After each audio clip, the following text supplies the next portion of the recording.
Welcome everyone to the final round of the Apex Racing League GT Trophy live on Apex Racing TV. You join us for the final round of the series at Watkins Glen Boot Layout, the best one if you ask me. What a series it has been and what a championship we have for you today. I am Jim Hodson. Joining me on commentary today is the legendary basement alien himself, Mr. Sam Fitzpatrick, and in the production booth is Dennis Branch. Now, Sam, I know that you know your way around Watkins Glen. What is going through the drivers' minds as they prepare? I imagine get the first few corners very cleanly. We seem to always do these broadcasts together, Jim, at this circuit. We were doing the Weekend Warriors a couple of weeks ago. We somehow avoided a first lap crash on that occasion, but this place is first lap crash central. The walls around that first part of the circuit are so narrow, and even in multi-class where you have gaps between the two classes, the GT3s and the GT4s, it's still a bit of a risk. So hopefully they get through that, and then afterwards I think they should be looking forward to this one. I really like driving around this circuit, and I think it is pretty much the perfect circuit, particularly for the GT3 cars that can really stretch their legs, but it's a good challenge at the same time. Wow, the perfect circuit. High praise. Well, let's have a look. Suzuka's the perfect circuit, I will say, but this is a close. It's close to it. It's close to it. I pressured him into changing his answer. I apologize. So let's have a look at our point standings so that we can have some context for the qualifying session as it unfolds. And thank you, of course, as always, to SDK Live Timing for presenting the data for us. If you want your stream to look this good, do look into SDK Live Timing. It is the best by far. And speaking of the best by far, the story in this series has been a tale of anger, namely Guyton Anger. He's won just about every race with a commanding lead. You can see he's 35 points up on Madsen in second place. Now, the battle for third, though, if you have a look there between Matthias Beer and Nicholas Helm, is the matter of a single point. And of course, they'll be looking to see if they can snap up second or first should any mischief befall Anger or Madsen. And in GT3 AM, our man Tom Bingham is in the lead with just 16 points. We should see those points shortly. Here they are. Now, keeping in mind that a win gets a driver 50 points, Sam, if I'm not mistaken, Bingham is by no means done fighting yet. And when we have a series of epic contests, with the tiniest gaps between, if you cast your eye down that list of drivers there. Look at Martinson versus Lemke, 3 points. Wacker versus Thompson, 1 point. So lots of drivers looking to pick up everything they can today. In GT4 Pro, that is the story of the battle between Ublev and Aliyu. Now, these two drivers have been going at it since the very off of this season, and it has been a knockdown, drag-out, give-and-take slugfest all season long. And as you can see, there's nothing but 3 points between them as we stand today. If they should take either, if they should have a coming together and take one another out, Matischek is certainly ready and waiting to pounce. And finally, in GT4 AM, Daniel Markov, as you can see, has himself a sizable lead. But again, somebody like Silcock or Shopov could certainly step in should Markov find himself, as I have many times, Sam, find himself running out of luck, or perhaps, in my case, running out of talent. Yes, I made these rules. Yes, actually, I'm going to cheat here, because I didn't know how many points it was for the race win, but you were right.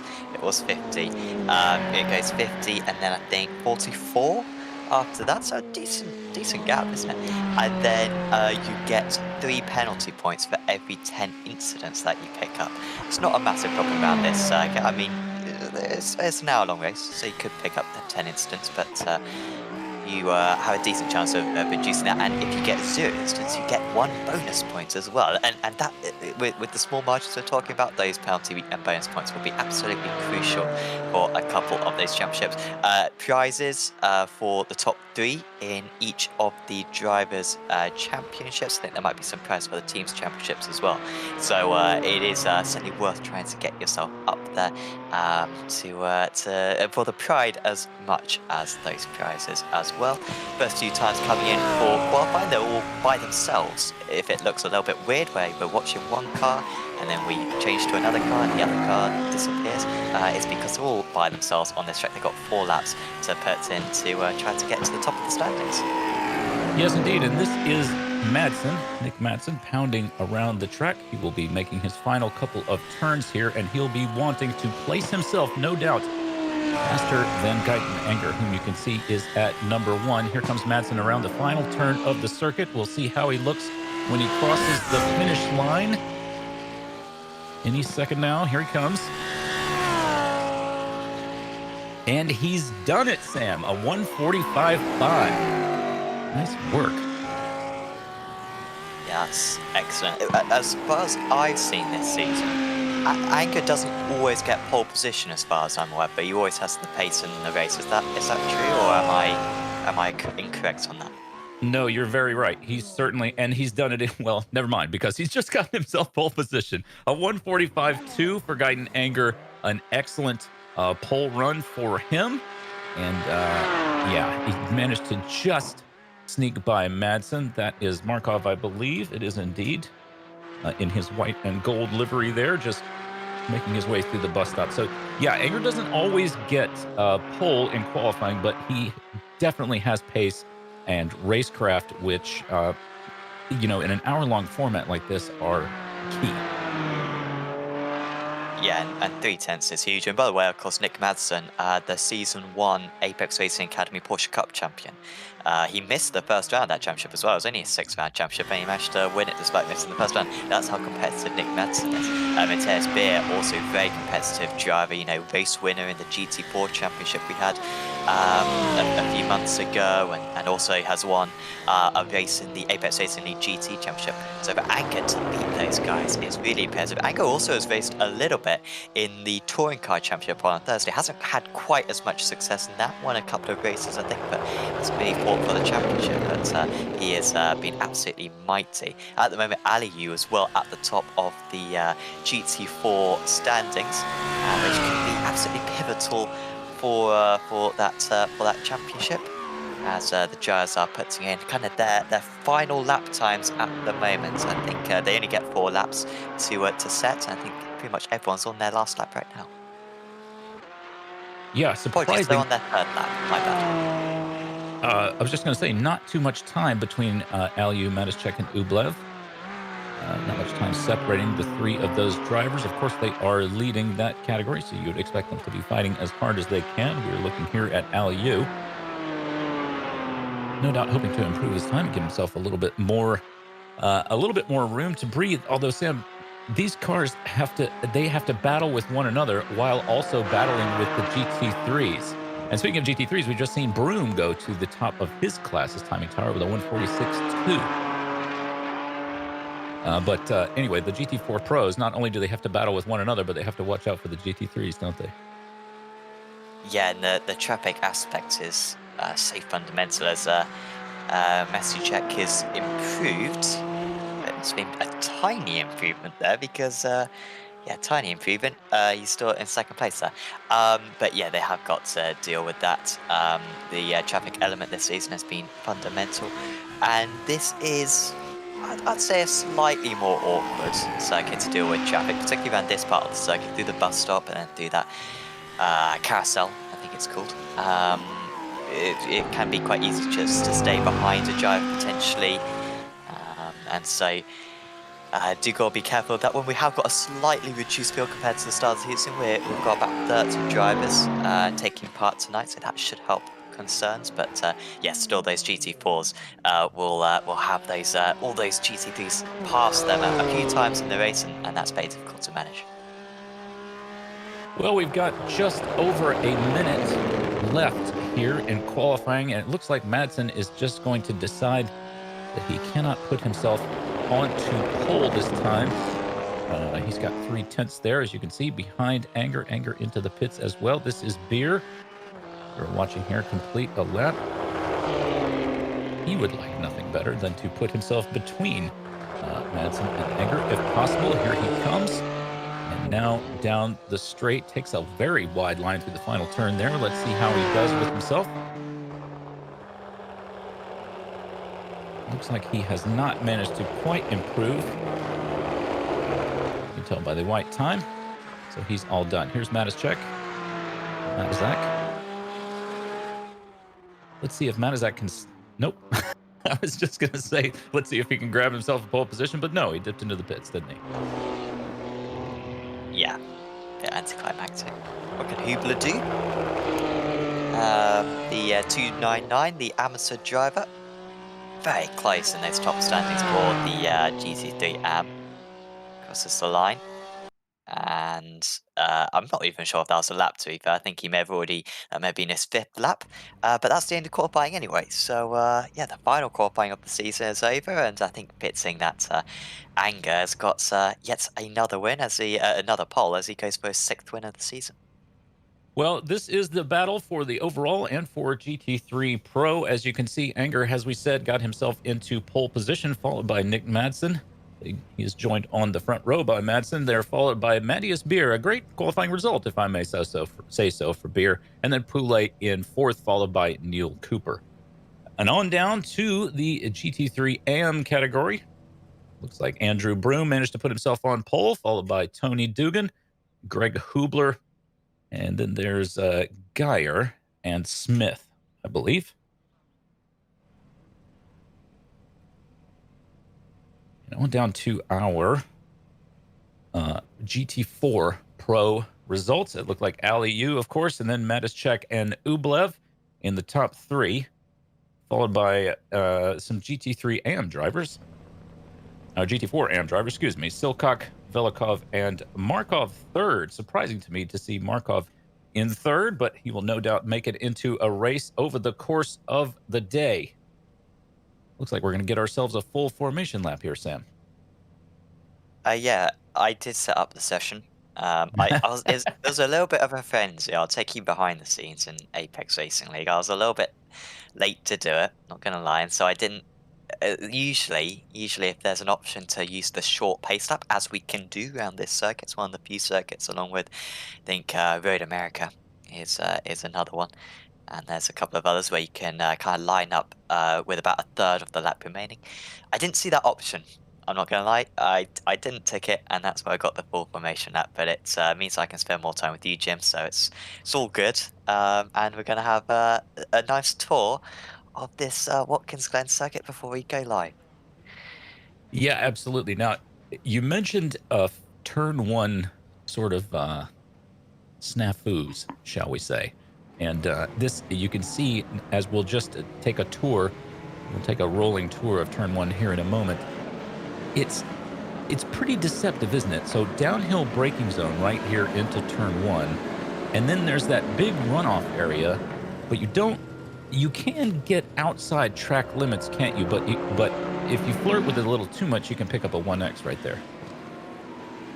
Yeah, I remember watching when we were broadcasting the it was like the Ultimate E-Driver or the lockdown. I can't remember the name of it. It was quite significant anyway, and it was single seaters, and one of the drivers literally just went on the grass like every lap.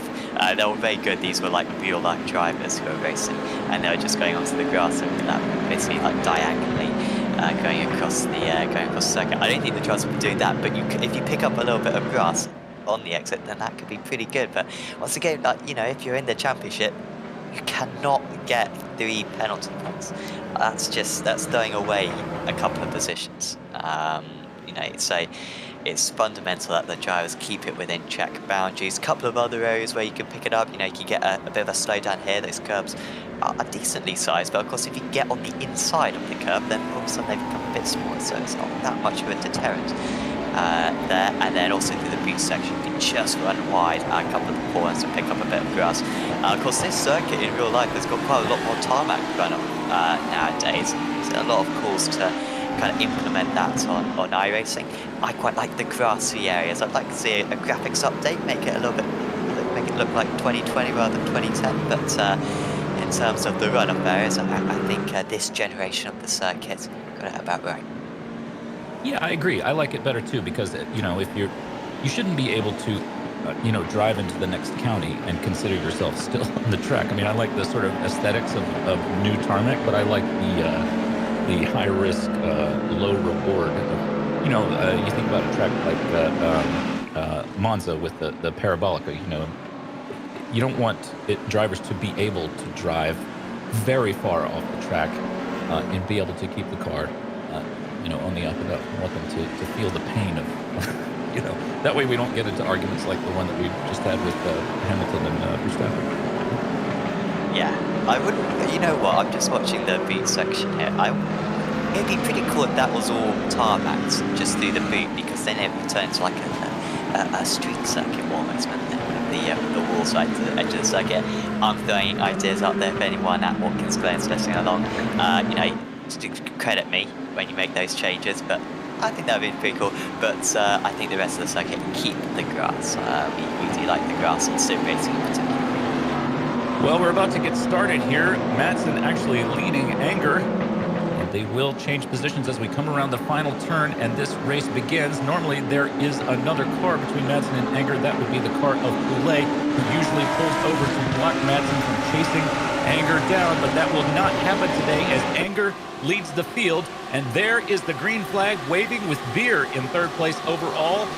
And the battle has already begun. You can see Madsen and Anger swerving all over the place to try to get position as we head through turn one. Looks like we've gotten through mostly clean. Madsen is already trying to pass Anger. Very tough to pass on this section of the track. It is completely flat out, usually, perhaps not on cold tires. But here come the GT4s through turn one, led, of course, by Aliou, followed by Manischek. And they, too, take very wide lines. Ublev there all over the rear of Manischek's car, seeing if they can possibly get around. But yeah, what a great start, Sam. And we're into that section of the track where there is not a lot of passing opportunity. And Madsen was able to make the move into the bus stop, so he was leaving absolutely nothing. Nick's an aggressive driver, he's got nothing to lose. Anger's technically already won the championship because of the drop score we have. His drop score's so good that even if he didn't score any points tonight, that drop score that he's currently dropping would then count.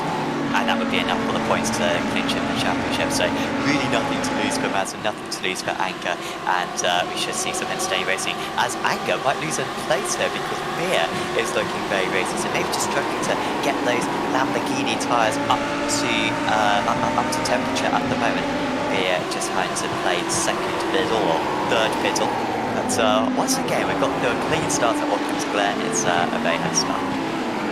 Yeah, I believe Anger's worst performance is fourth in the season. So what a result to have your drop race to be nearly a podium. And I think the rest of them wins. If I'm not mistaken. Oh, there's a car out of shape there. That must have been Geyer. He's dropping down the timing tower now. Lots of smoke on track. Marcus Geyer will fall to the bottom. GT3 Pro. Let's see what happens here. There he is, running along in that 99 Racing Machine. Looked like he just lost the rear. What can you do? Cold tires, cold track. I remember,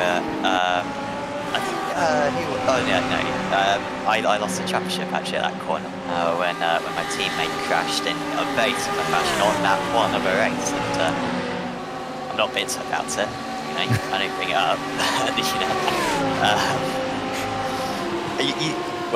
Enough about me, because a lot's going on the circuit as we've got Grimelli across this track and he's in the middle of the circuit. The drivers are trying to get out of the way. A couple of them do a very good job, a couple of them were unlucky. And unfortunate for Grimelli, he's down into 14th and may well have a significant amount of damage. I think we'll probably get a look at that again if possible, but I think Grimelli might have gotten into Wacker as they came through the bus stop there. Oh, it looks like he got a little help. Let's see. Looks like he might have gotten a little tap in the rear there, Sam. I'm trying to think who that was. Was that like Sander or someone? It's a bad situation anyway. Oh, this is vaguely. This is involving Sander amongst a couple of other drivers. They've all got a lot of damage, so I think they all kind of got involved in that. And we've got a car in the wall. That's Lemka, and then straight across the circuit. And others could be involved as well. Once again, that's Brownie has been able to side his way through all of that with some very good avoiding action. But there's a lot of Danish cars. They'll be able to come into the pits, pick up their fast repair, but that'll be an extra pit stop that they have to do tonight because you can't get to the end of the race from this distance. Well, these GT4 cars are probably asking themselves if they're going to be able to, have a clean race with all these GT3s crashing ahead. But yeah. I don't know what you can do there if you get a tap on the front of the car like that. It's unfortunate. It's part of what we love about Watkins Glen, but if you should have any sort of incident and get to the Armco, you're coming right back across the track. And look at this lead group. Madsen, Anger, and Beer.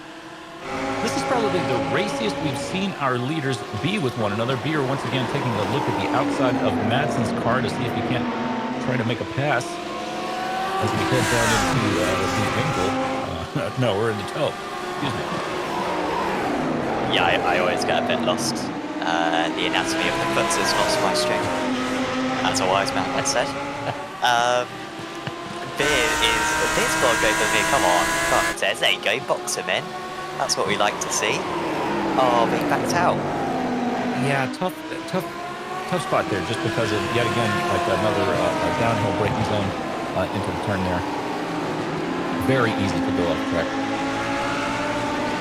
Nice little lead group here. I think just because none of these guys have yet gotten into the Armco and come back across the track and back into one another. This is Madsen, Anger, Beer, Poulet, and Cooper.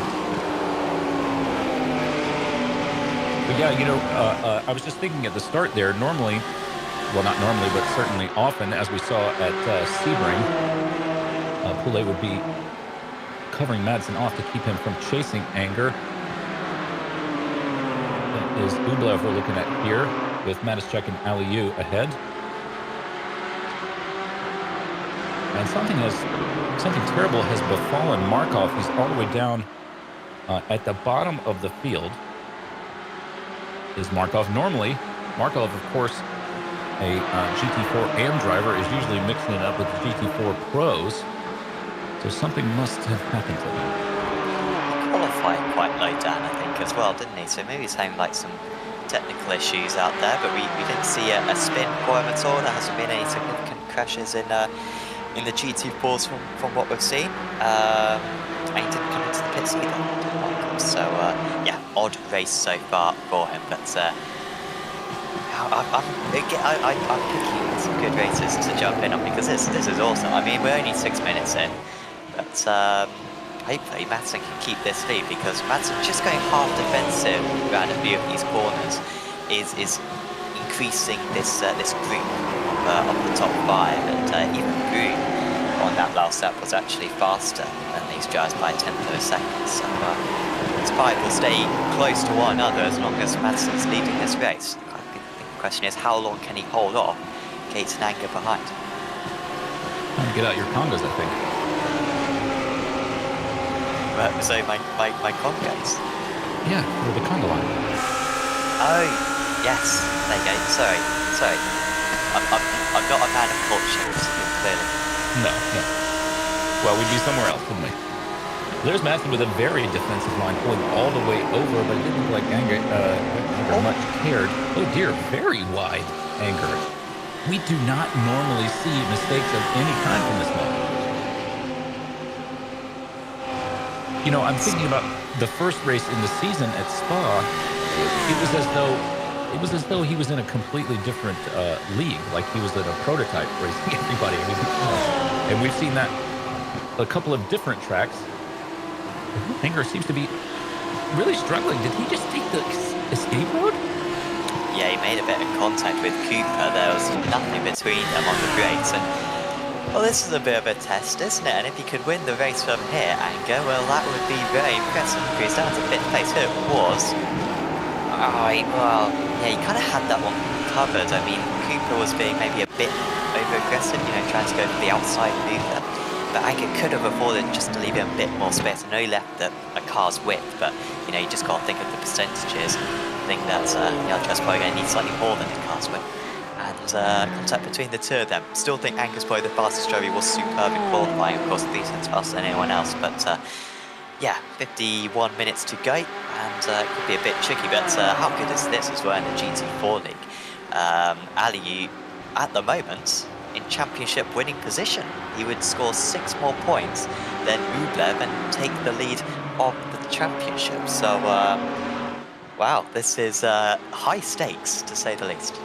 Yeah, he's going to see if he can't find a white flag somewhere and go ahead and wave this race closed at 10 minutes in. I asked Aliu because he and Rublev had some pretty pitched battles over the course of the season, some of which included some very, shall we say, elbows out racing. I did try to get Aliu to kind of, to kind of complain about it. I wanted to dig up a little bit of dirt and get some real drama going, but he's just too nice of a guy to do that. But that doesn't take away from the fact that Aliu and Rublev have really been battling all season long. And here's Matichek in between, and certainly has earned that place, has Matichek. So we got quite a race on our hands here. I appreciate you trying to cause some controversy. Anyone who's ever experienced sim racing drama knows that there's no better drama than sim racing drama. It is delicious, to say the least. So if we could have that a little bit in Apex Racing, maybe it's the one thing we're missing for that one. So Beer is looking terrific right now. I mean, I don't want to be mean to Mintez, but I'm always a little bit surprised when he goes to the front, even though he's a terrific driver. He won at Donington race 2 in the Apex Racing League GT Championship earlier a few weeks ago by like 10 seconds, and even then I was a bit surprised. Whenever he qualifies well, I'm always a bit surprised. But he is just a very good driver, and that's the thing. And he does his best to support the BMW when he can. Of course, Jobert, when he finished in 3rd place, I believe, in the Apex Racing Academy GT4 VRS Super Series a couple of seasons ago, and supporting it here as well. And just 3/10 of a second behind, as it's really kicking off now in the GT4s, and that is Rublev trying to get past Matichek. He's just dropped a little bit away from Aliu, and Rublev really sees this as his opportunity. Also, we've got a few of those GT3s who had problems earlier on making their way through the GT4 field. Yeah, I'm not sure that. I don't think that pass was ever going to happen exactly there. But here comes Geyer, whom we saw get into a little bit of trouble before. And now he's going to cause trouble for the GT4s, as you mentioned. Aliu is loving this. Give himself a little bit of a gap. But we've seen it so many times when the GT4s are nose to tail and a GT3 comes storming along. What can they do but try to slot in for their own safety? And then it gives a couple of tenths, gap between. So, but that's all part of multi-class racing, isn't it? Yeah. And I'm sure these drivers would have improved on that as the season goes on. I much prefer being the attacking driver rather than the drivers being that. But you can see how aggressive you've got to be in order to keep some pace if you're the GT3s, and unfortunately it's usually the GT4s who lose out from that. Still, Rublev is all over the back. I wonder if he could use the Ferrari here, who's about to storm past them, as a bit of an advantage here, as we might go 3 wide. Oh, they're just about finding room for one another, but this is Rublev's best chance so far in the race. He's a bit cautious on the brakes, though, as going wide is the second place man. Rublev slithers his way through, and he's up into 2nd place. Yeah, I don't think Matichek had any choice there. In order to give Rublev room, he had to kind of put his car halfway on the grass, and had he been more aggressive on the brakes, he would surely have gone around in the bus stop. So I think it's just a case of living to fight another day. Meanwhile, look at that gap up to Aliu. If only he can hang on to it. I'm sure he's thinking. Yeah, if only these were 15-minute races, not an hour. Cacciami versus Groom. That is that Cacciami just getting past Groom? I think it is. He was half a second fast on that last lap. And of course, the red and the orange, the GT3 Pro and GT3, and they are different classes, but they still score in the same kind of points. So they score for their overall position in the GT3s. So if Groom finishes ahead of Cacciami, he will gain a point. by finishing one place high. So those battles do matter. It's not just a pointless battle. As well, really going for Brig now is Beer. He wants to have the lead off Madsen. Well, it would be great to see Beer in the lead, just because of some of the poor luck that's befallen him. I'm thinking of he had some contact and a little bit of trouble at Interlagos. That was round 2 of the series, I believe. So it'd be great to see him in the front. He's been a lot of fun to watch. He's really given us a show. Has Beer, as you say, great driver. So it would be great to see him lead a race, even if only for a moment or two.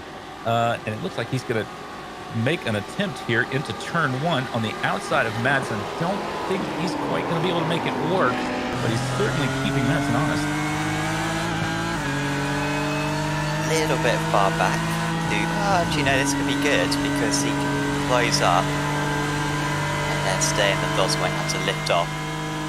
Maybe that Lamborghini, which I believe isn't very good down the straight, so I've been told, but I'm not sure how much legitimacy that has.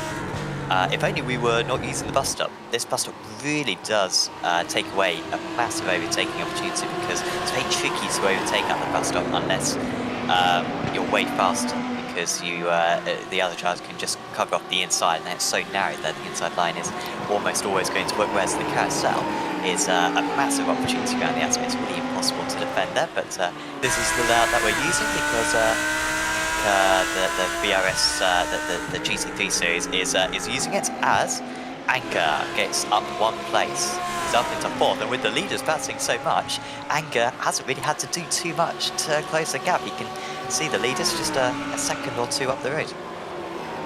Yeah, not much in it. I'm sure he will close that gap up, and it may all come down to pit strategy, as it often does in these races.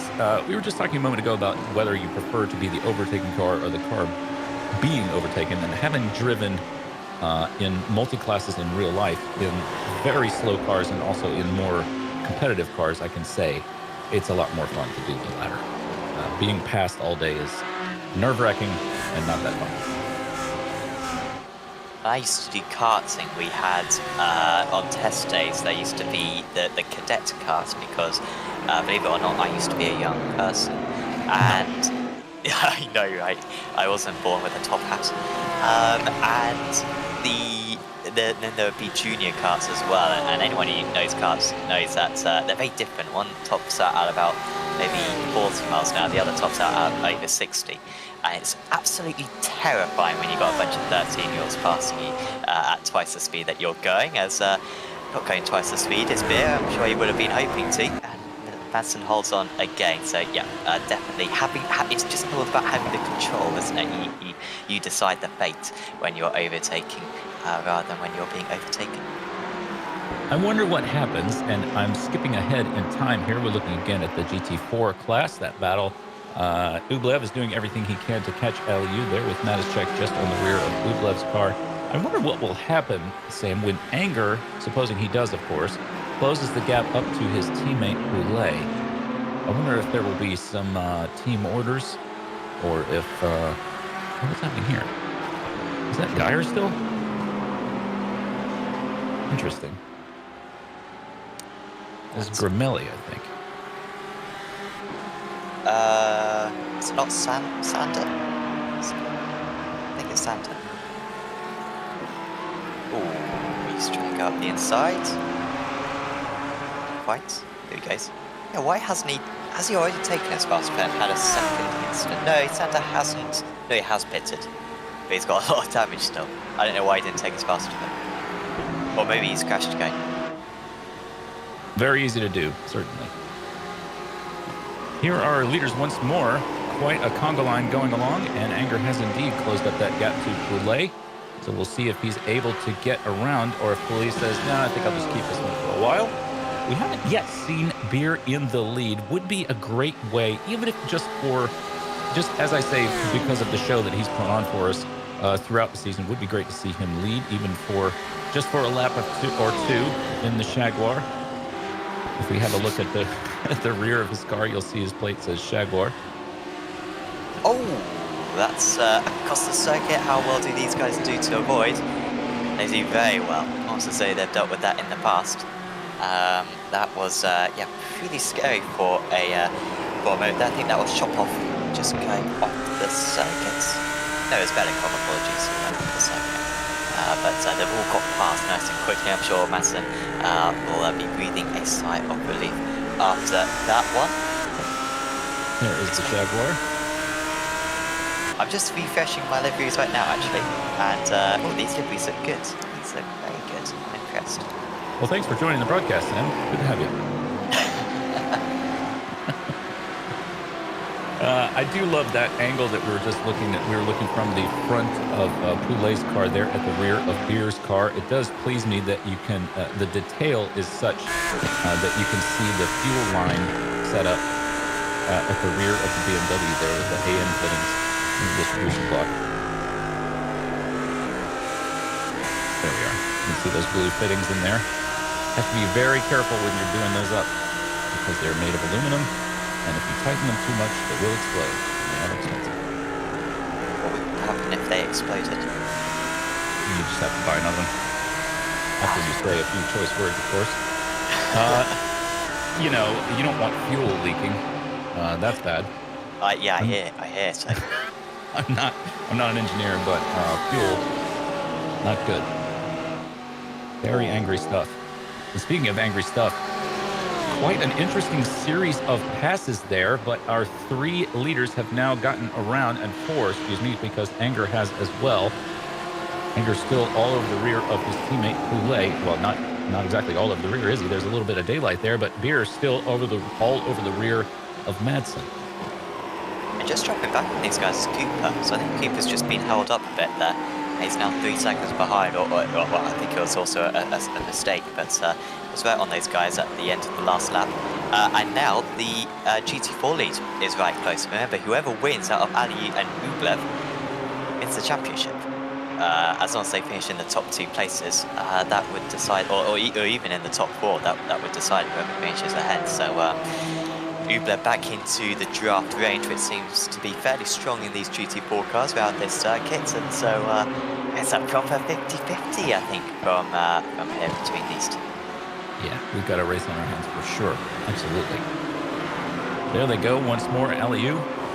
That is Rublev we're looking at there, and Menisak behind.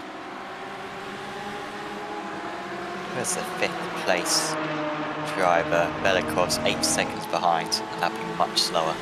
But that might be a little bit skewed by the traffic element, so he's probably not going to play too much of a part in that one. Also got Martinson, the GT3 driver, in amongst them after his earlier issues. Beers resorting to the headlights flashing. I'm sure Peter Mackay would be making a joke out of BMW drivers and flashing their lights right now. But I wait to go down that avenue. And Beers feeling the need to just, I think, go to Millstone just to say to Poulet, yeah, no chance you go and overtake me here. Still close though to Madsen, and hopefully Cooper can catch back up to these guys. He lost 1.5 seconds on that last lap, did Neil Cooper in 5th place. You know, Sam, it always seems to me that there are very, very different interpretations of the best way to get through the bus stop on, particularly here at Watkins Glen. But there are other sort of bus stop style chicanes, you know, Charlotte Roval, of course, Daytona Road. But it just, there's something about this one in particular that lends itself to some interesting interpretations of the best way to get through. You're still flashing his lights. I think it's a very good bus stop. It's one of my favourites. It's a shame that we don't have the old Spa one. I think that was very good as well. But I think this one works well because you can get a lot of speed, obviously, as with most bus stops, to be fair. It's like the ones that you mentioned previously. But you can really, crunch the curves, and when you get it right, it feels really good. You do have to really change the setup of the car though in order to deal with that. The springs need to be just right in order to cope with taking that much curve. Well, a very early pit stop for Poulet. I wonder if he can't be having any sort of an issue. I hope he's not anyway. I don't think there's anything wrong with this car, but the lead is now Madsen, Beer, and Anger. Anger with a little bit of a gap up to Beer. Beer still just all over Madsen's car. Madsen apparently none too flustered. Another little look at the inside of Madsen, heading into the bus stop once more. Beer taking a lot of curb on entry there. Although the curbs are pleasingly flat, so you can do that, as you said, and really get all over them. Ooh, Madsen with a little bit of a slide there. Could be a good strategy this from Poulet. Sorry for interrupting. I was just thinking that if these top two could continue fighting, they kind of got to think about beating each other, but at the same time making sure they don't lose too much time in case Poulet jumps them. So yeah, I quite like that strategy from these guys. It will be, I think, could work out well. Of course, the bad news for Poulet is that now he's in traffic, and also he's got more fuel than the others. Well, you know, at this point, coming up nearly on halfway through with an hour-long race, you're going to be in traffic anyway, aren't you? Yeah. So we're looking forward from Ublev's car. He's now all over Aliu, and this is the battle for the win in this championship. As Sam was just saying, whomever out of these two comes in first, assuming it is one of these two, today will take the championship because they will get just enough points to get around the other. So certainly as the clock winds down, if we're still looking at these cars, these two cars here, Aliu and Ublev nose to tail, as the race winds down, you can guarantee that there will be some very stamp-licky movements, if need be. Licking the stamp, of course, is what you do before you send it. So you know that. I'm just saying for the benefit of the viewer. I appreciate that. Kev Copeland is in the chat, and he's not the sharpest tool in the box. So I think we need to explain most of those things to people like him. Beer, just look at Madsen. He's driving in deep. He is, Madsen, I think, is either going to win this race or he's going to crash. 50-50 which way it goes. And again, he's driving in real deep, almost maybe kind of trail braking in a way. Kind of cutting off the angle on the first part of the corner, then slowing it real down at the mid corner, and then getting on the power. It's not necessarily going to be the fastest way forward. Maybe a more sweeping line would be better, but it's probably the best way to kind of defend and attack and certainly to the one. As we see once again, he turns in so early for the corner. He's making some new racing lines right now as the race leader. I wonder if Anger will actually pit here and try to get into some clear air, because he's well within undercut range. If he did go for the pit stop here, then he would have a good chance at jumping these guys, but no, he wants to get done on track. Well, plenty of time left to go.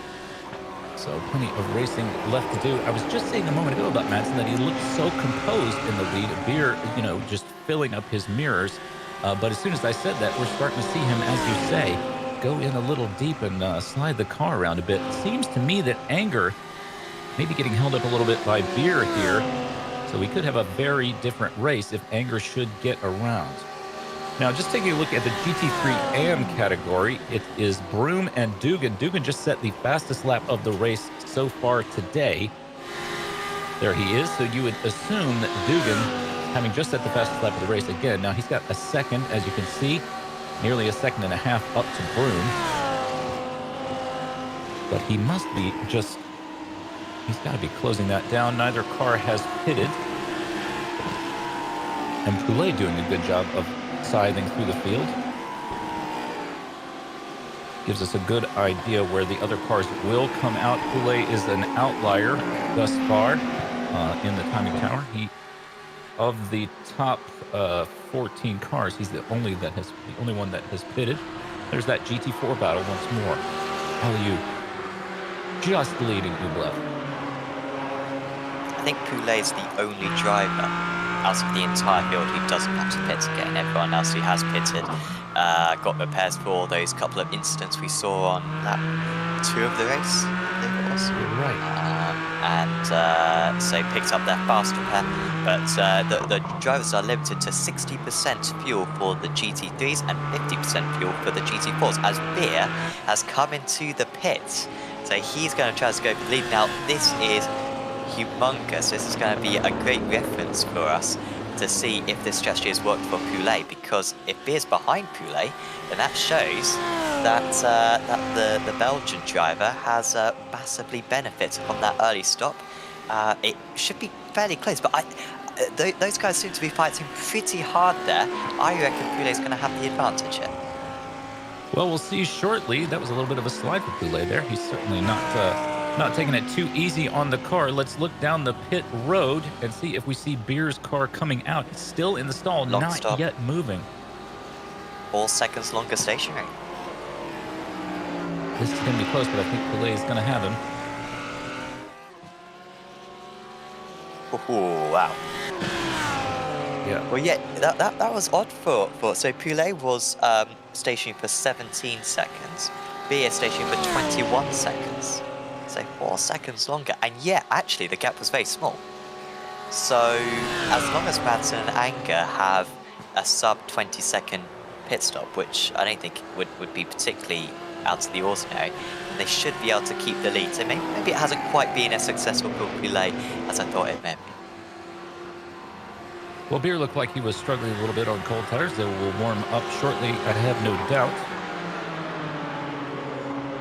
He would dearly love, I'm sure, to get around Poulet and make himself a little bit of air before Madsen Anger type of folks hit.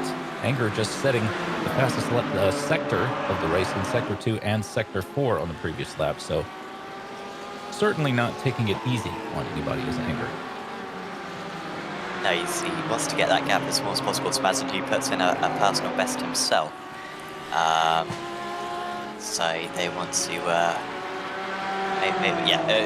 Anger wants to get as close as possible to Madsen, and maybe pit one lap earlier perhaps, and pull up the undercut. But Anger's done well to recover after that couple of issues he had about 10 minutes into the race. GT4 still close. Ooh, that's a bit of an ambitious move from one of the GT3s there, just to get underneath the third place man of Matsuchek.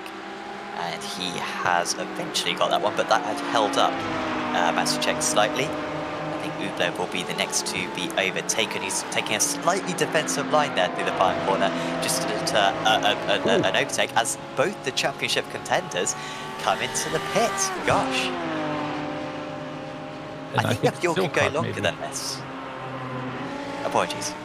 No worries. I think it might have been Silcock as well. Velikov in as well.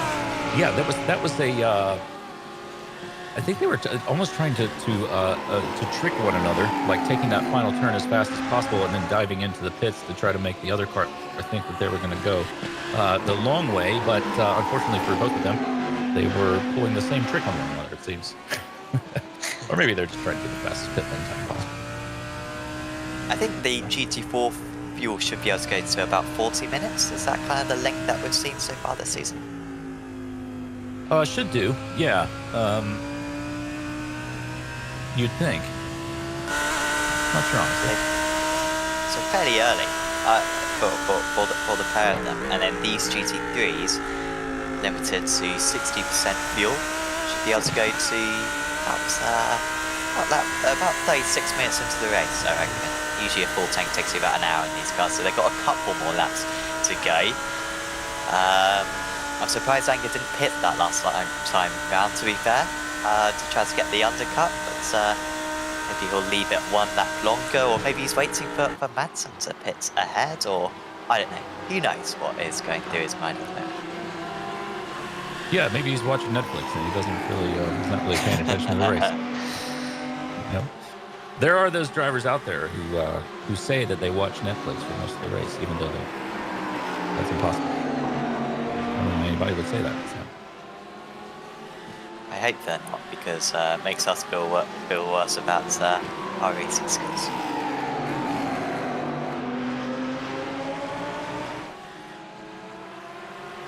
So, I was going to say how Smith and Broom are like very close to one. I think we'll stick with these leaders though, because I mean they might be into the pits here. This is real crunch time, but yeah, keep an eye on that time interval between the first and second in the GT3 ads, because it's probably close. Ooh, and there wasn't more than a few inches between Madsen and Anger there. Surely we'll see one of them come to the pits this time. Yes, I was just going to say, speaking of properly close, Anger could have reached out and flicked Madsen in the ear there. Is Madsen going to dive in? I think he is. Otherwise, he would not have relinquished the lead so easily to Anger. Well, we've certainly been familiar with this scene, haven't we? Anger in the lead with a big gap.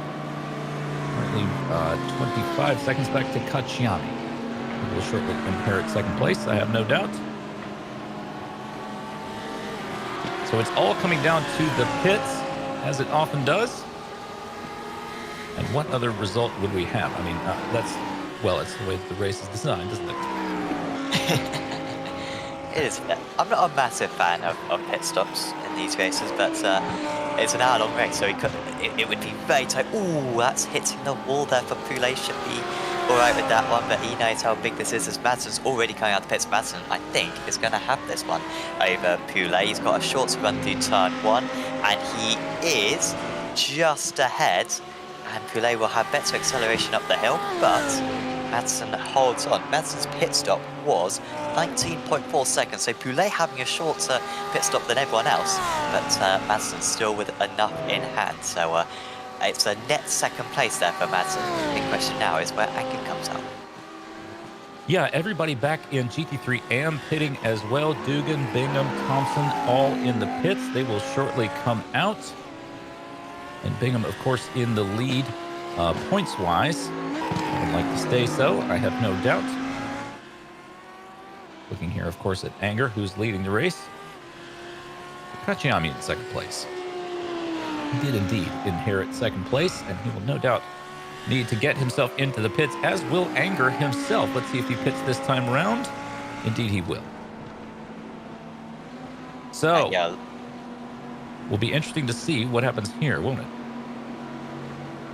Yes. It seemed like, I know he kind of had to take a tight line, did Madsen, but he seemed really slow on pit entry. He took a very tight line through the final corner, and then that seemed to compromise his run a bit. So I wonder if Anger's just going to have this one. Oh, there's a slow car ahead as well. Madsen can't lose any time here. He's flashing the lights. Let me go, let me go.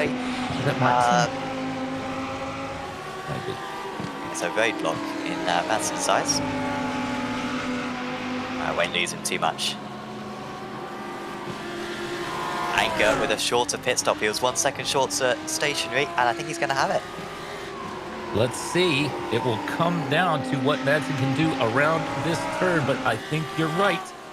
Anger will certainly have it. He will be up to speed by the time he gets to the bus stop, and look at him scampering away into the distance.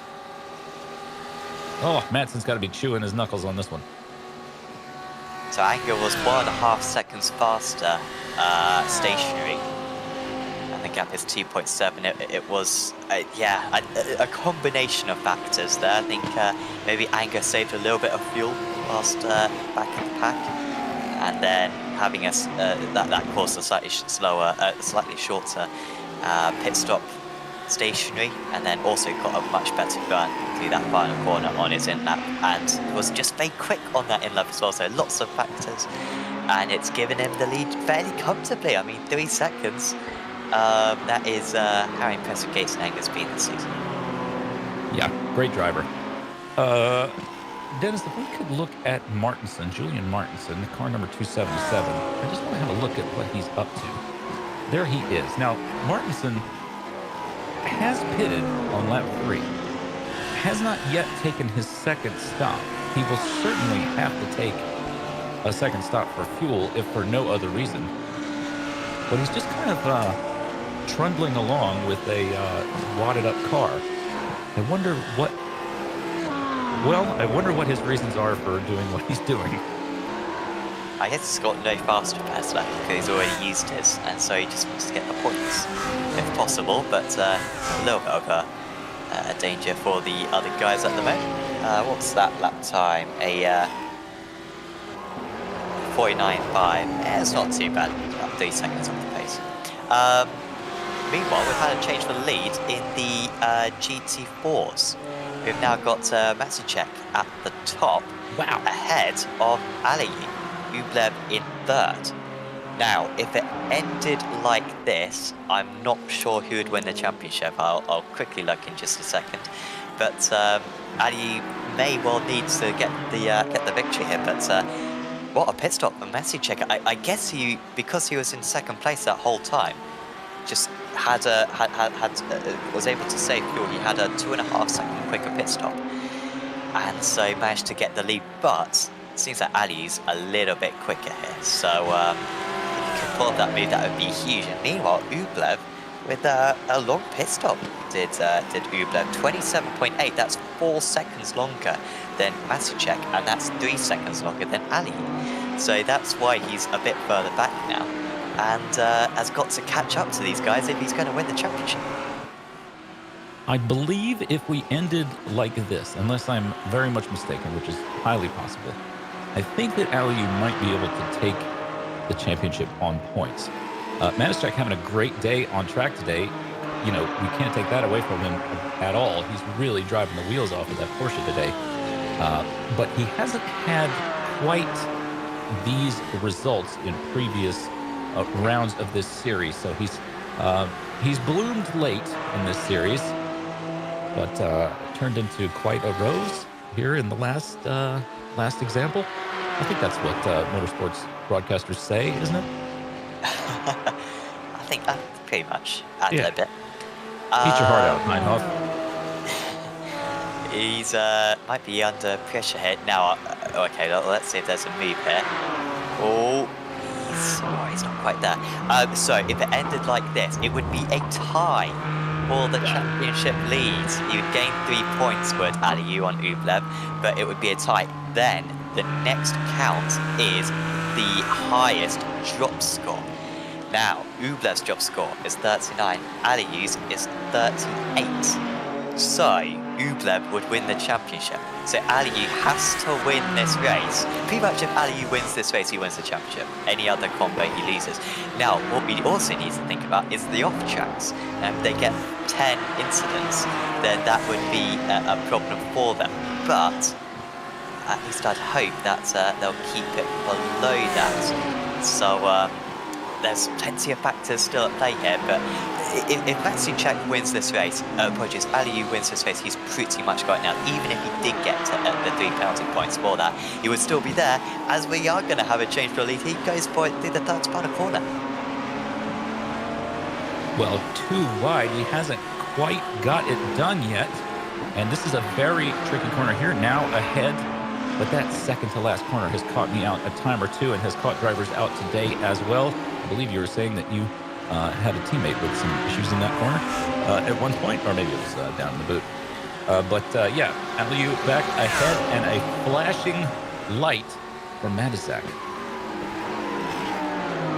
Oh, he's going to go up a little offline here. Ublev not really catching up to these guys. He was a couple of tenths slower that last lap, and Aliu's trying to make a break for it as we see the Lambo slide past, and we get a bit of a slide on board with the P2 man. But this is looking very good now for Aliu. He's in championship winning position, and he just needs to keep this race lead in order to take the title. I think that might have been Poulet just sliding through P3 car. P3 and GT3 and overall. You know, I've really enjoyed, speaking of, I don't know, I just really enjoyed this series. It's been so much fun to see. There's so many stories going on all over the track. I really enjoyed it. And speaking of stories going on all over, there is Beer making his way through the GT4s. Shame for Beer, now coming on for 9 seconds back, and was previously battling Madsen, you know, all over the rear of Madsen's car for the lead. Yeah, he had the longest pit stop of anyone, did Beer, but it wasn't that long. It was like a second and a half longer than most others. So, like, just hasn't really had the pace since then. On that last lap, he was about 9 tenths slower than Madsen, which is unusual. I mean, Anker's in a league of his own now, half a second faster than anyone else, but yeah, he hasn't really had the pace. And earlier on, he looked so good, didn't he? You know, he was making some looks for the race lead. It hasn't turned out that way, and there you see the gap between the leaders. Anger half a second a lap faster as Broom has just got past Smith. And Smith has got problems. As Smith crashed, there he is, and he's lost the amateur race lead. Dear, what's happened? Lose the rear of the car. Looking fine here. Oh, just dipped a wheel. You know, I've had lots of trouble at that turn myself. Of course, I could say that for any turn, pretty much on any circuit I've raced on. But that is a deceptive sort of braking zone and turn in at that corner. But it looked like he just, under braking, just put a wheel into the grass that we were just saying a moment ago, how we like that the grass is at the limit of the track, weren't we? And that's why, because that kind of thing can happen. Yep, and Smith and Broom were really evenly matched. I mean, Dugan put him in there as well, so don't hold out much hope for Smith to recover there. I think he might just stay in third place with a quarter of an hour to go. So, yeah, big mistake right there from him. Metsuchek, by the way, is now 1.2 seconds behind Ali. Ali's really got the afterburners on now and has pretty much broken the draft. He's in a league of his own. Well, it's this pace in stint 1. He didn't really need it in the end. Look at that. I mean, half a second a lap faster, really, on average there. And is pulling away. He is now 3.3 ahead of Ublev. He's pretty much matching him. So I think Ublev might get second place here. But if Ali is out in the lead, makes no difference. Wow. Now, where's Matsuchek? He's just disappeared, seemingly. It's reading out, but that can't be right. Now, he needs to pop in nice and soon here. Be a bit to go here. Bingham's also having an issue or two, seemingly. I wonder if Bingham's got the points to win at his position on track. Hopefully he will rematerialize. Currently dropping down the timing tower.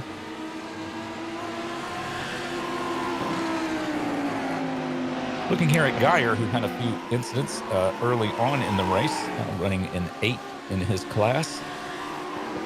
Seems to be traveling well, even if he had a few rebounds off the Armco earlier on. These things do happen.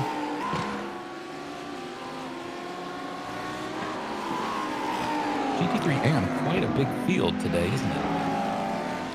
Yeah, I think the biggest one that I got of all the classes, yeah, 14 drivers. Been really good retention as well. I mean, sure, we've maybe lost 20-odd drivers as the season's gone on, but I think for the most part, from what I've seen, driver satisfaction has been nice and good.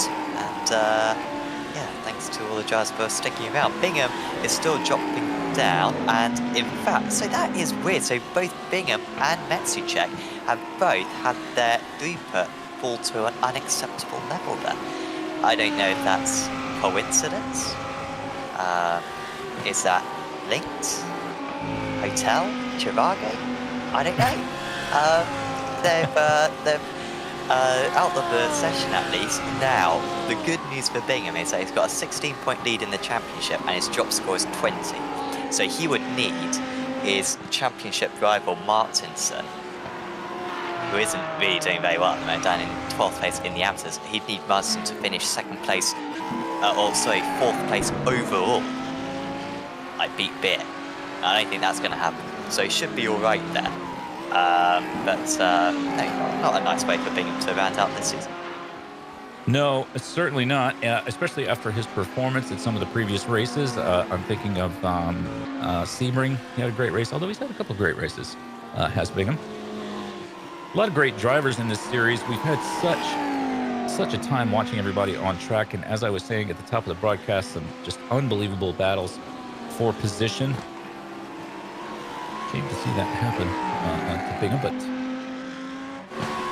maybe an even bigger shame to see it happen to Matsuchek, although he seems to exist in our realm again. Matsuchek. Has he jumped back in? He is connecting, yeah, and Bingham's connected as well, so they're going to try to finish the race at least. If you finish 1 or 2 laps down, you still score points. If you finish 3 laps down, you don't. whilst, of course, they would have towed back to the pits whilst they disconnected. So I think they will be able to finish 2 laps down. So we'll score some points, but I think it'll be their job score anyway. But certainly for Bingham, would like to reach the checkered flag at least, as we see Smith catching up to Dugan at the moment. So Smith was quick. Wow, maybe he has got a bit more pace up his sleeve. So of course the former leader in that amateur category spun from the lead though around this part of the circuit. And he was a second faster than Dugan on that last lap. He was also 8/10 faster than Broom.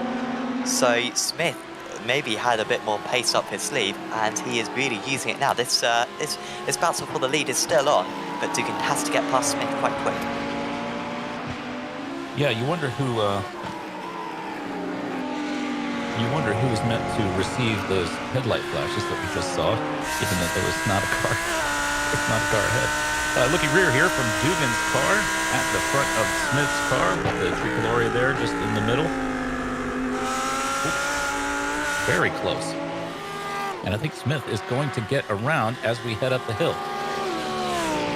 Not even fighting them on that one there. Dugan, who's over some very offline around a barely corner in these GT3 cars. It's very easy to go up there flat out. And so Smith's got 3.5 seconds to catch up to Broom. On that last lap, he was 7/10 faster. By my calculations, it'll be close. Well, very precise. Yeah, I know. I got a C in A-level maths, so we'll just point out. Do you know what A-levels are? They're kind of like college, like maybe yeah, slightly below college.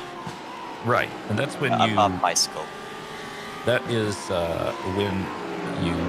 Is that when you get your owl and you stop living under the stairs, or you continue? No, we get our owls when we're 8.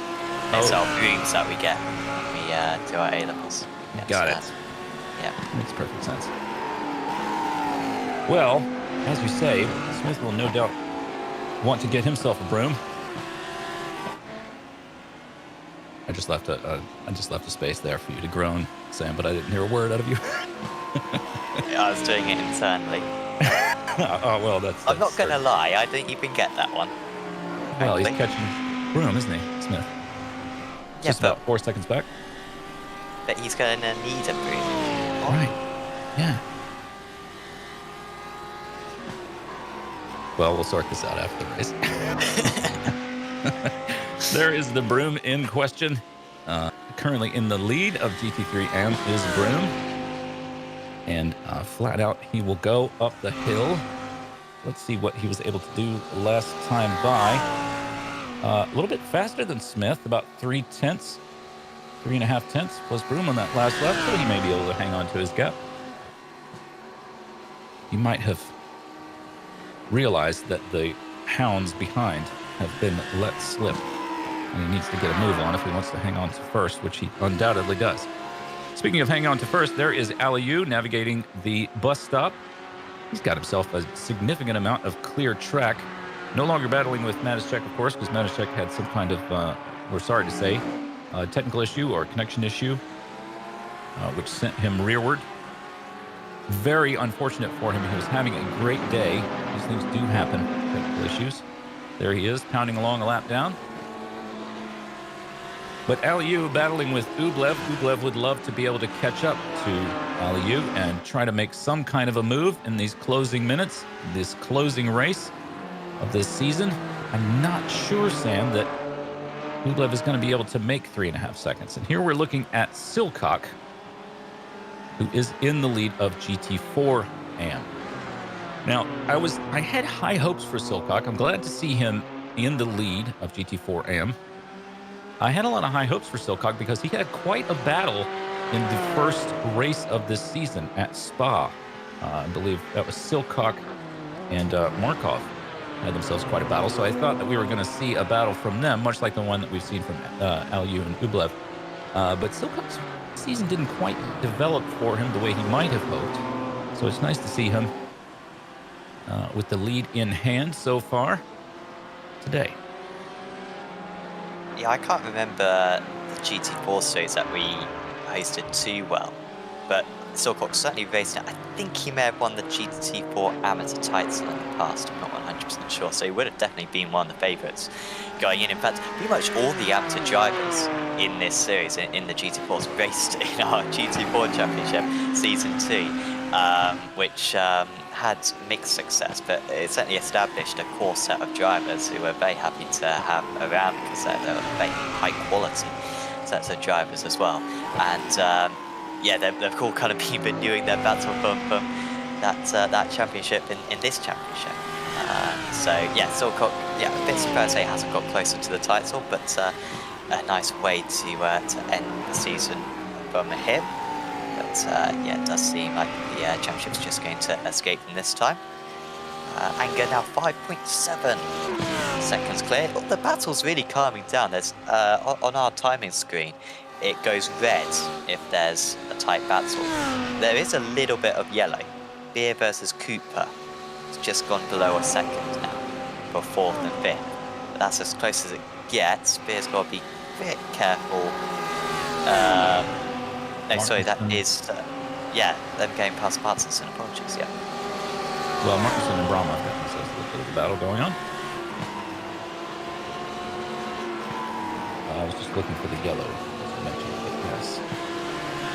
Cooper gained a bit of time there in the draft, and he just went a bit too deep into the chicane. So gap still at 8/10 with a couple more laps of this season to go. By the way, shout out to Apex Racing Academy for sponsoring this broadcast and helping us out on Apex Racing TV. And of course, if you want to improve your performance, you can check out Apex Racing Academy, where 29 data packs are available, including setups, track guides, weekly group coaching sessions, and yeah, teaching from some of the absolute best drivers in all of iRacing. I believe there are a couple of the GT3 cars on Apex Racing Academy, and I think a couple of the GT4 cars as well. So if you go get a subscription to that, if you get a silver membership, you get access to all 29 data packs. If you get a bronze one, you can just get access to one car, which is a little bit cheaper. So do check out apexracingac.com. Details on that. Yeah, I use that myself. Super easy. I don't get a deal on it, Sam, which annoys me. I have to pay full freight. But it is nice to just easily be able to get the data packs to compare yourself with, not have to search around for it. I'll have a word with you after the broadcast. Oh, I might be able to get you a discount on that one. But why would you want to? Because it's so cheap, is it not? Well, that's just how cheap I am. I wasn't born with a top hat. It's a British thing. Looking here at Wacker. Where just a moment ago anyway. And Wacker, he was in a battle with Thompson points-wise, unless I'm very much mistaken. Let's see here. Yes, Wacker versus Thompson were 1 championship point apart. So as we stand, and I believe that was the battle for 4th. So as we stand, Thompson might get the better of Wacker as of today's performance if we finish as we are. Someone on the chat's very insistent about us watching Smith. What's really happening to him? If he gets close to someone else, then we'll watch him. But Aaron's a little bit far back as we see a replay of the mistake from Manuel Wacker there. And he's got Gaia now right on his tail, so I'll be close. Coming up, it's tricky to know how many more laps these guys have got to go. Anger's just starting another lap, so we've got 2 more laps to go, which means that those drivers that we're just watching will have 2 more laps to go as well. Yep. Well, this is a position we have been in many times over the course of the season. Anger ahead and continuing to pull ahead. He did have to race for it today, though. It felt a little bit different just to see Anger not only having to race for it, but had a little mistake early. It seemed like a little bit of contact. Dropped down to 5th or 6th, I believe, and was battling and had to battle his way through the field. And then a masterful pit stop for Anger. Placed him at the head. of the field, now flashing his lights. I believe that might be Ublev, possibly Pondev. Scything his way through the GT4s, his anger. And according to Sam's calculations, which he learned to do, Hagrid taught him how to do that. He should get the white flag this time by, yes? Yep. Or will he be catching the golden snitch? See that better? You're back on your game now. No, well, I am sighing simultaneously. We're not all like that, you know. We're not all not 1 in 3 of us English? are ginger. Oh. Well, here he comes. We'll see what happens when he goes past the start-finish tower. It would be hilarious if he pitted right now. There is the white flag. I mean, what a thumb to the nose to pit on the final lap when you know you got the championship locked up. He wouldn't do that, though. So there he goes, the white flag. A final lap for everybody. Here is Madsen making his way around. That's probably Silcock.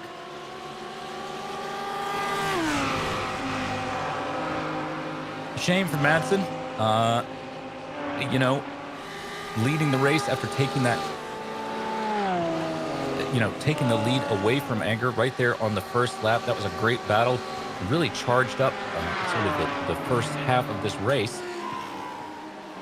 Didn't quite work out for him.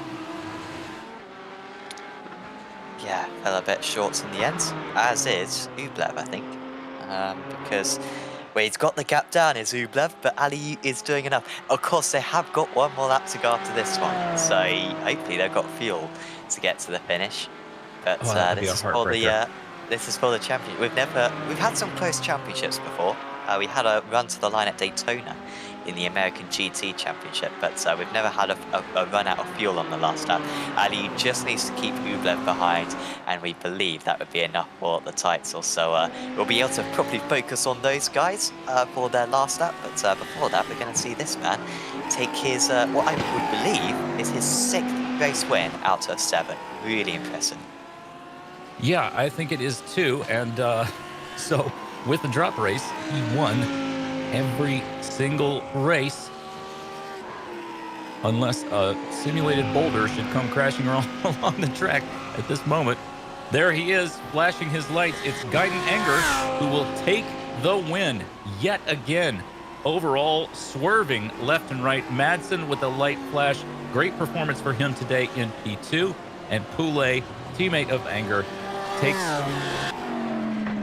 P3. I think we just saw Silcock there crossing the finish line, taking the win in GT4 AM. He was flashing his lights.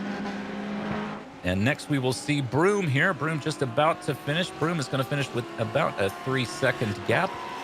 That is Smith just at the top of your picture there in the rear. We'll see Smith's car again shortly. There it is coming onto your screen. And here is Broom down the start-finish straight for the final time, weaving and flashing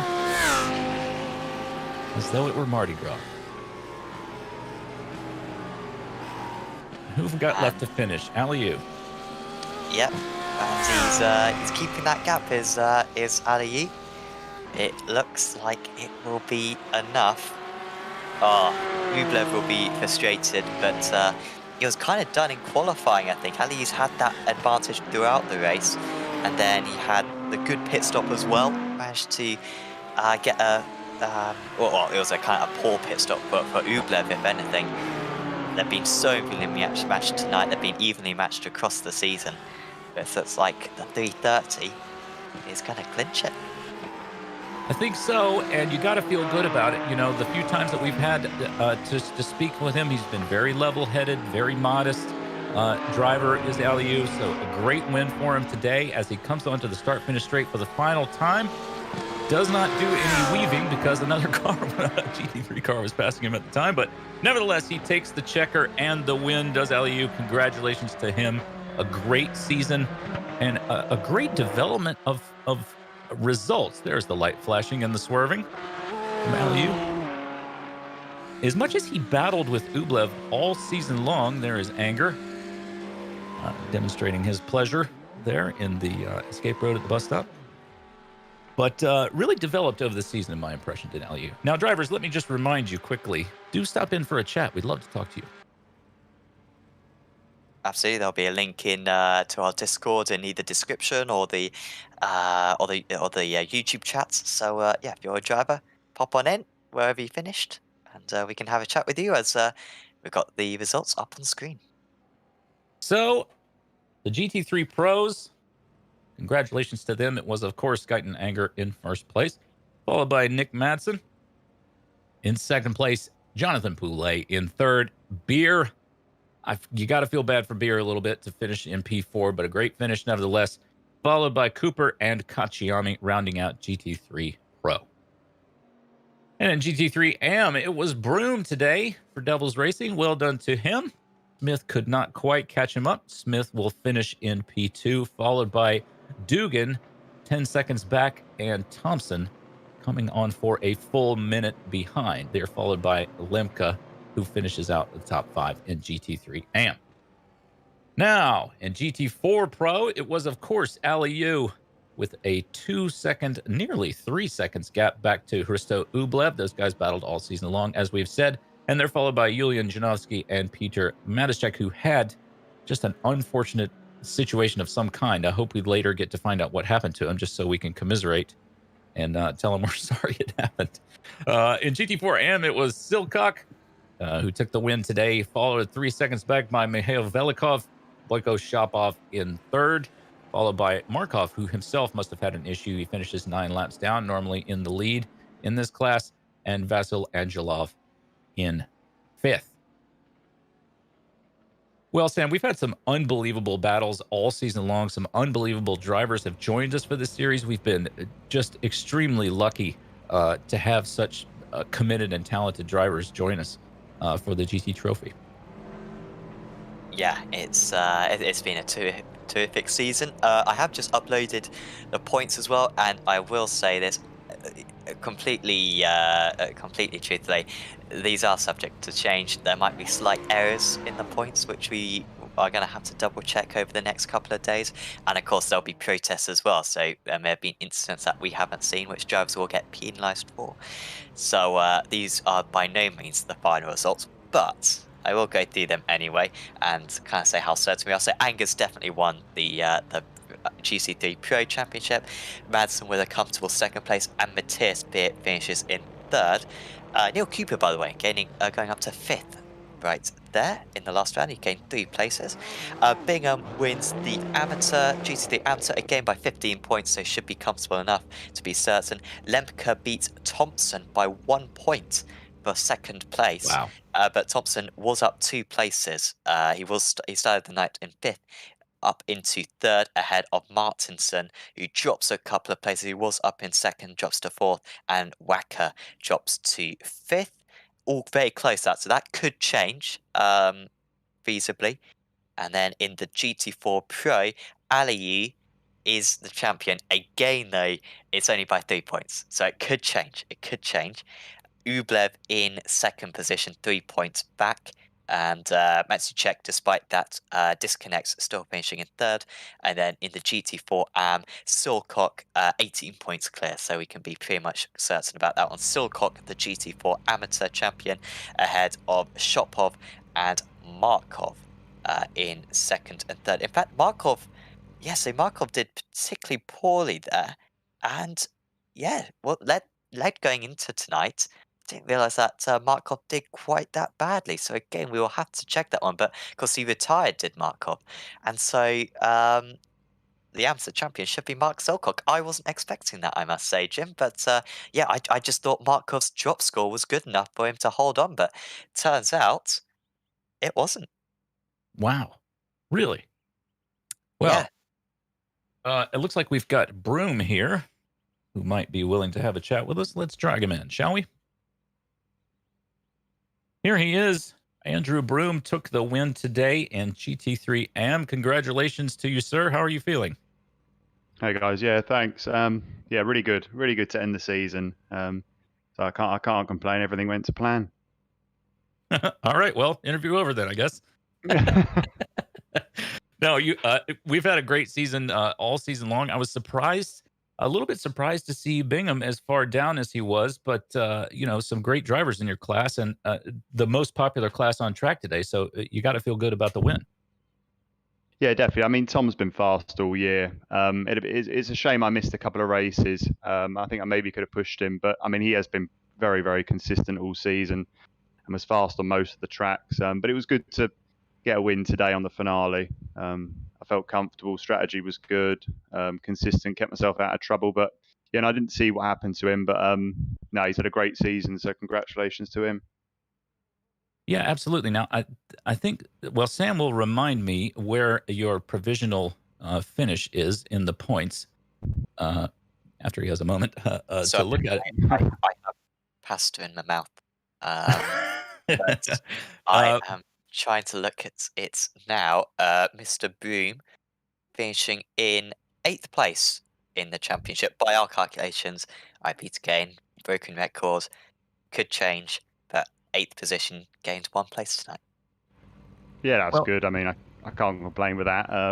Missing a couple of races. No, it's been a really good season, and hey, definitely, if it happens again, I'll definitely be back. well, thank you so much. We'd love to see you again, especially if you're going to put on a show like you did today. So, Thanks. congratulations on your win. Any final thoughts?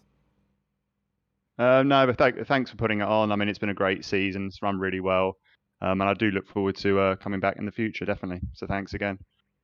You bet. We look forward to it too. That was Andrew Broom, your Thanks a winner lot. today in GT3M. Congratulations. Cheers. Oops, I've just cut him off. I'm so sorry.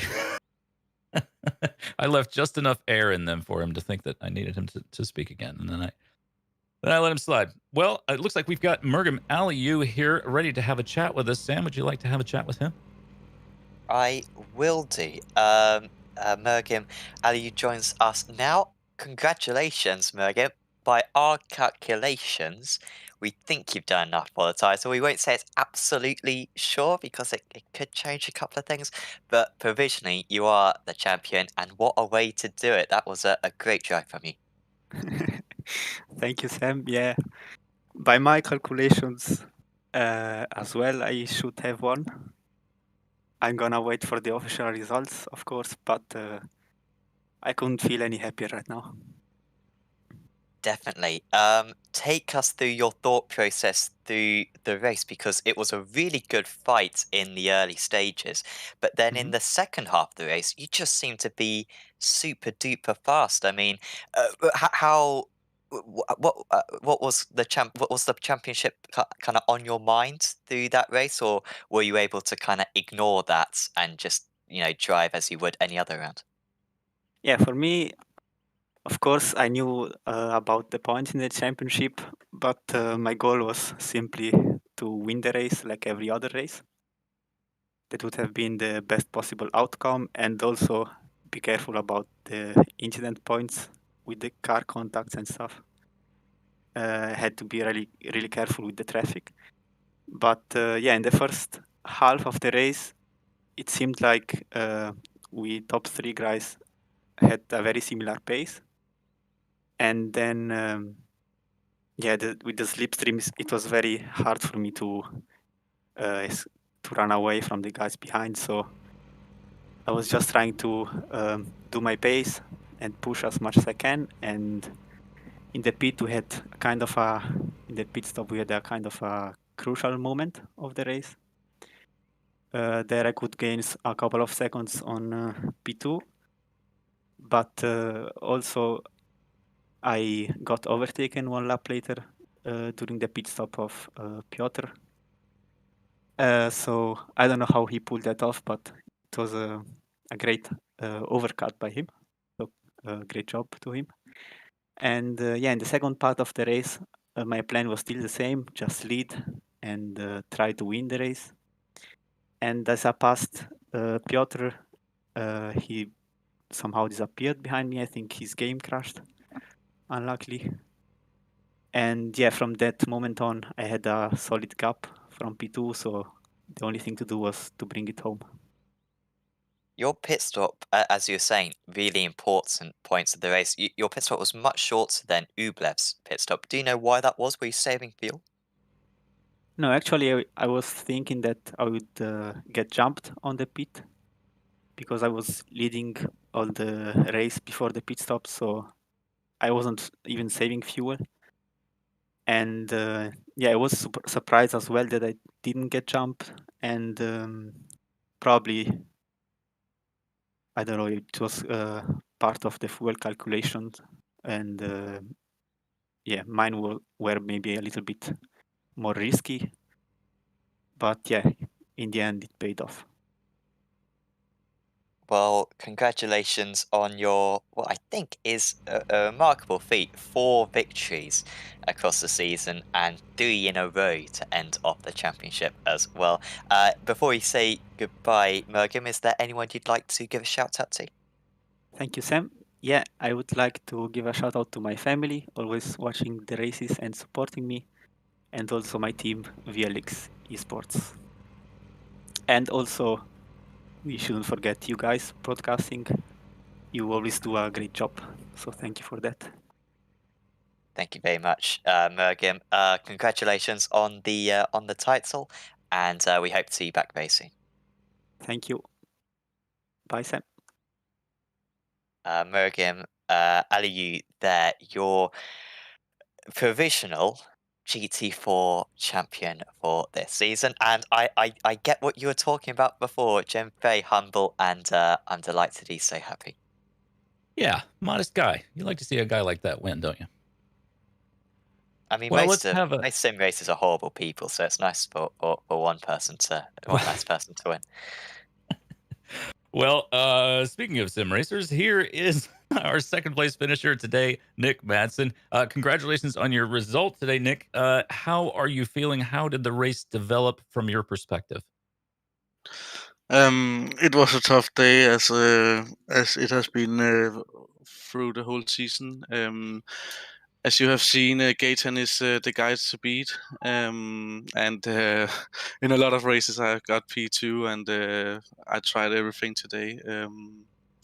I could see from the setups that I had one click less swing than him, so I was trying to get the lead in the beginning and control the race from there, and I should maybe fall 1 or 2 positions back to save some fuel a bit, but that's what Gaetan did, and that's why he got a gap after the pit stop, I guess.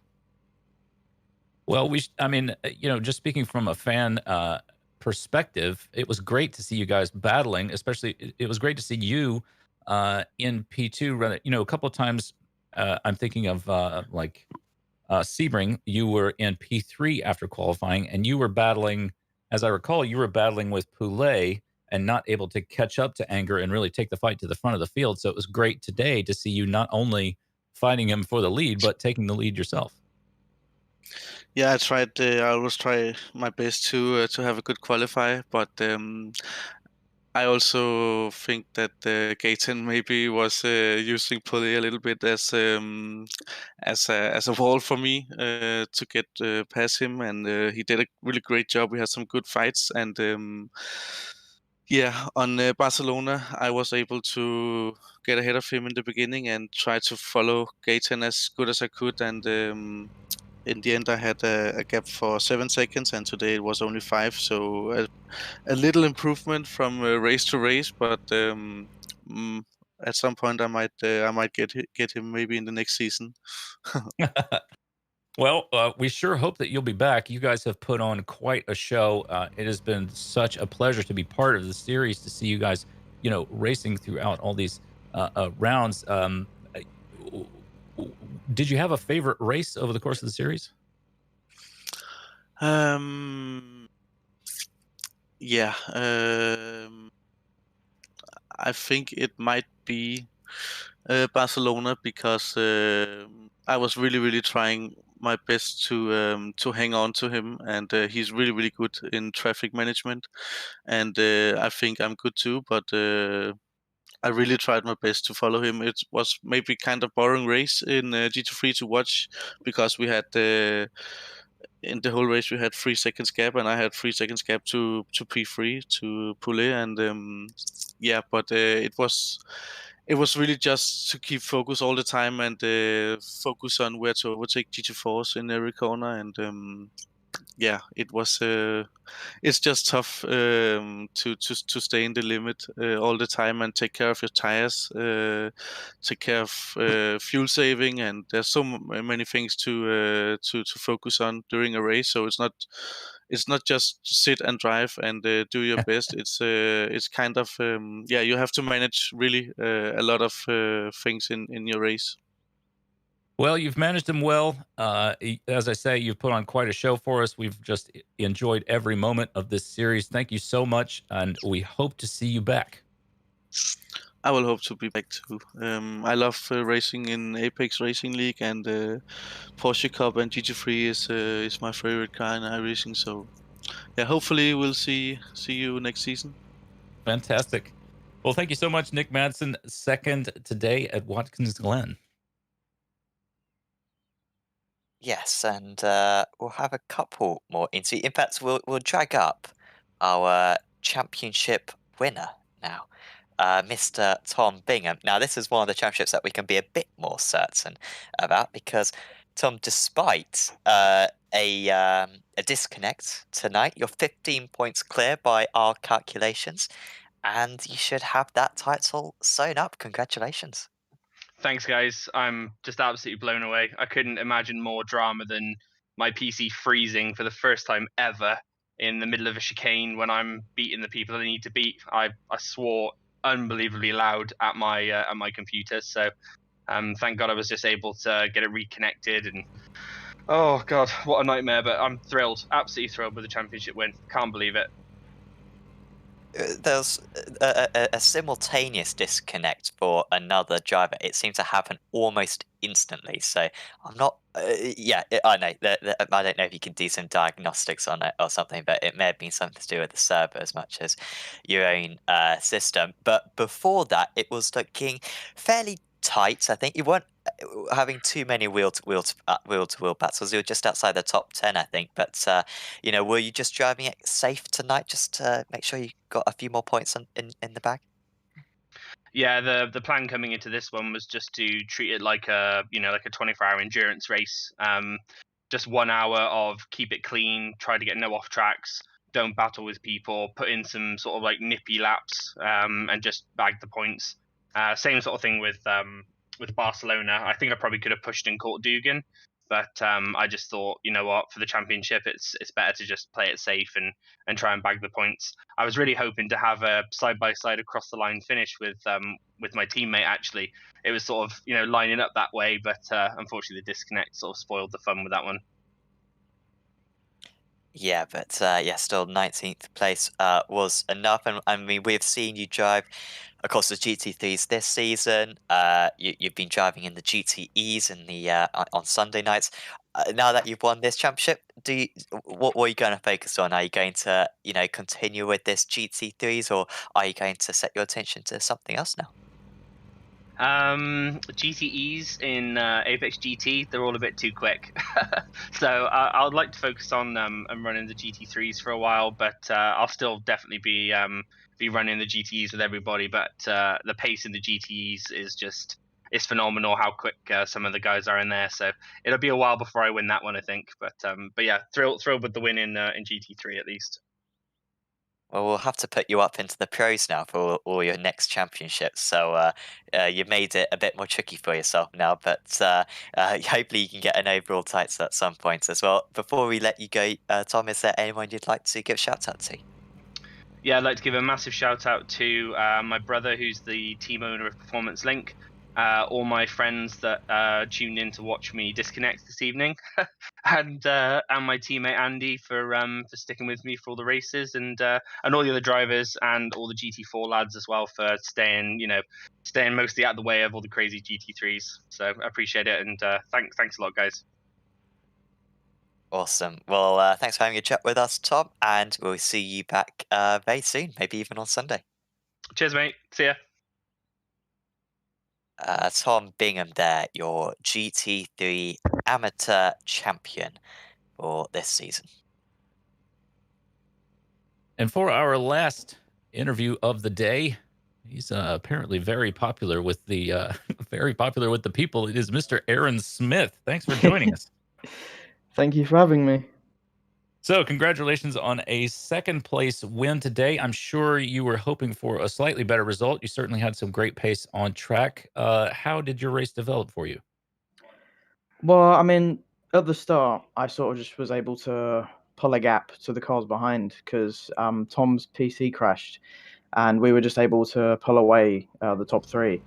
And I sort of knew in the pit stops I could probably jump them. And towards the end of my stint, I gradually got closer and closer and eventually took the lead. Pit stop, I was like a good 3 seconds ahead of Andrew.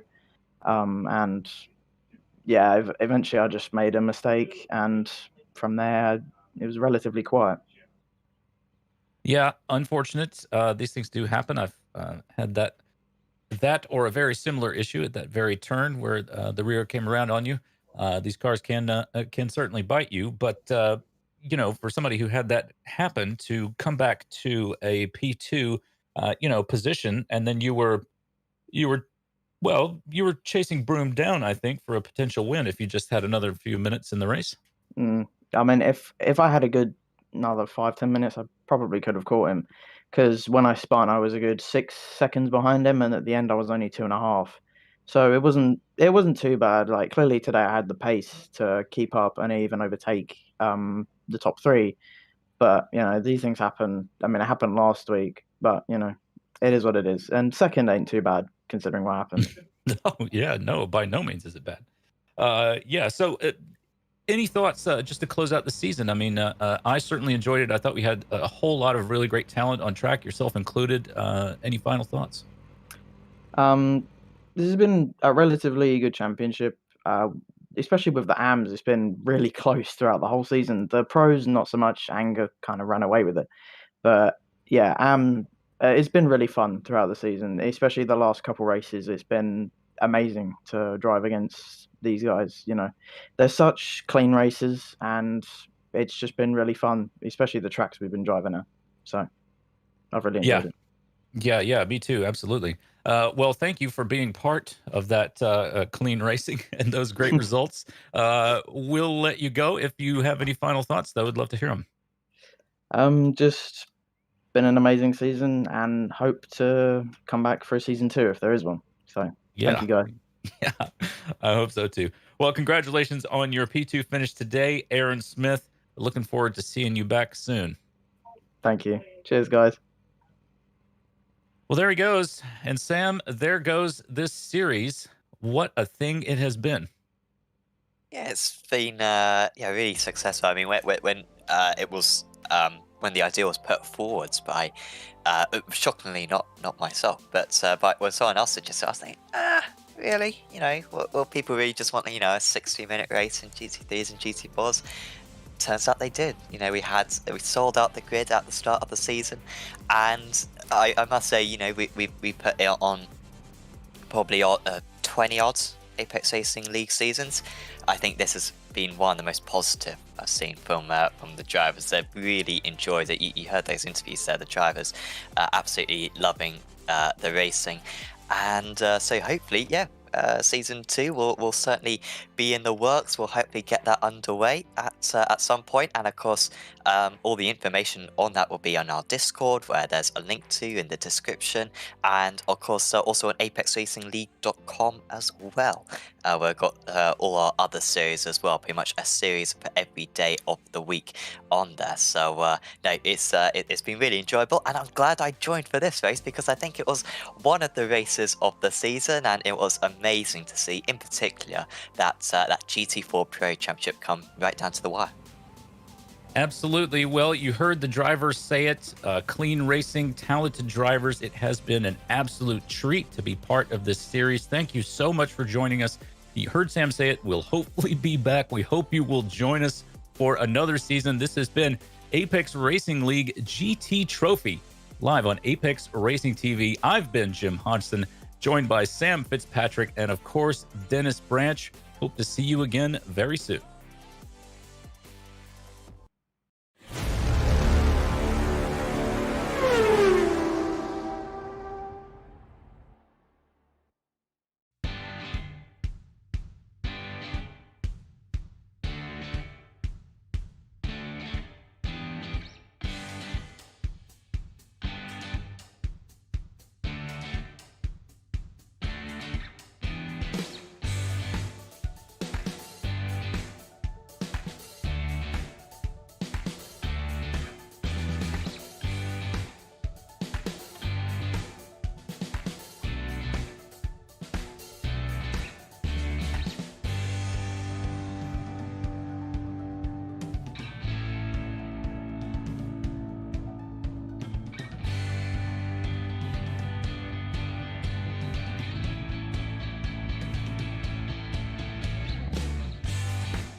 Virtual Racing School was developed to provide support to the next generation of sim racers. No matter if you're a rookie or veteran or what car or track you'll be racing, our goal is to provide training every step of the way.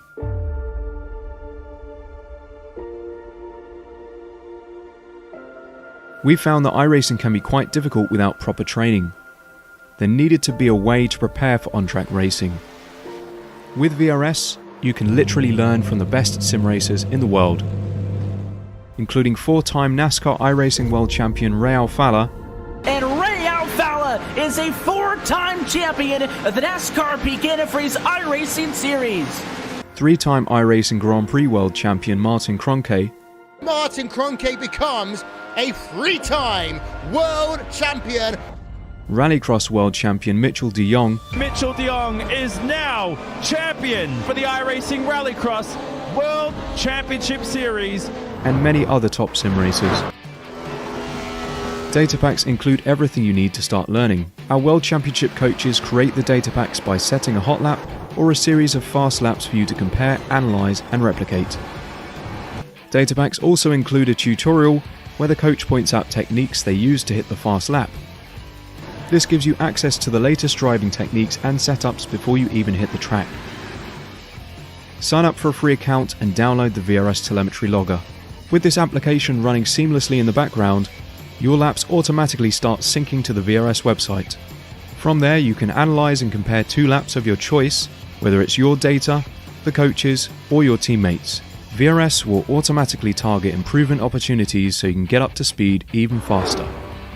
VRS also makes it easy for you to request and schedule one-on-one or group coaching sessions. These sessions can range from 30 to 90 minutes, and you can select the car, track, and setup combination of your choice.